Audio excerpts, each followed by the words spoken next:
And was it easy or tough to use a lightsaber again? Well, we don't know if I do use the lightsaber again. There may be some lightsabers. Der Kampf ist vorbei. Bleib im Verborgenen.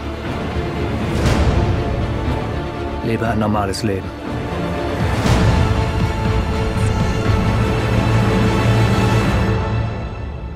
What was the integral reason for you to come back now? I feel like the Star Wars world has grown over the last 17 years since we made the third episode. I used to joke about it in the years and years ago that there must be a good story between episode 3 and episode 4 with Alec Guinness.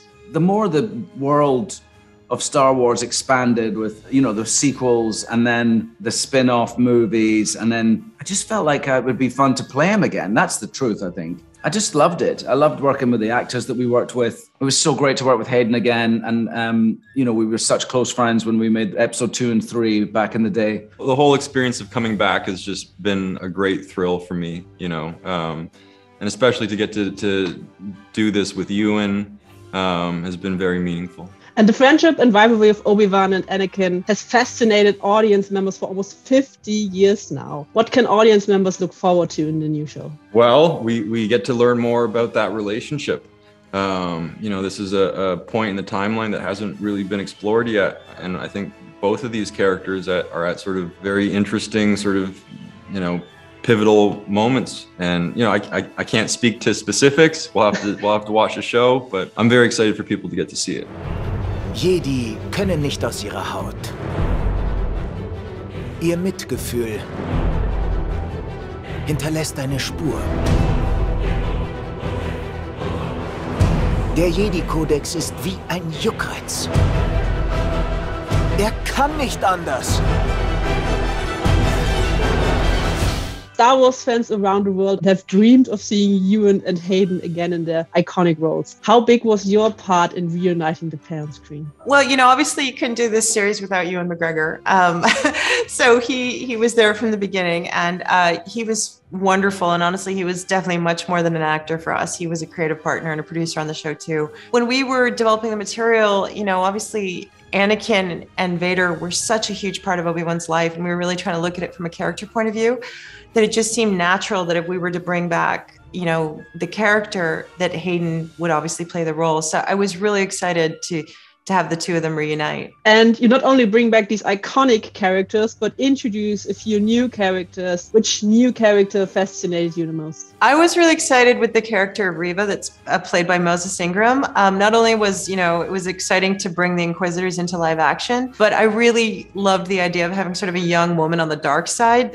Haven't been very many female villains in Star Wars, so I was really kind of pretty stoked to have a female young dark side character. Your character is a new one. Can you tell us a little bit about the Inquisitor Reva? Yeah, she's relentless and will do whatever she has to do to get the job done. She's super passionate, you know, about her job, and I think that shows throughout. Were you a Star Wars fan growing up, and how does it feel to be a part of that universe now? You know, I'm ashamed to say to this fan base that I was not.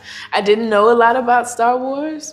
Not until I was cast did I really get in and start to look at it, and then sort of become a fan for myself before I stepped into it. And it's been really dope, you know, and a wonderful surprise to be a part of something as legendary as this.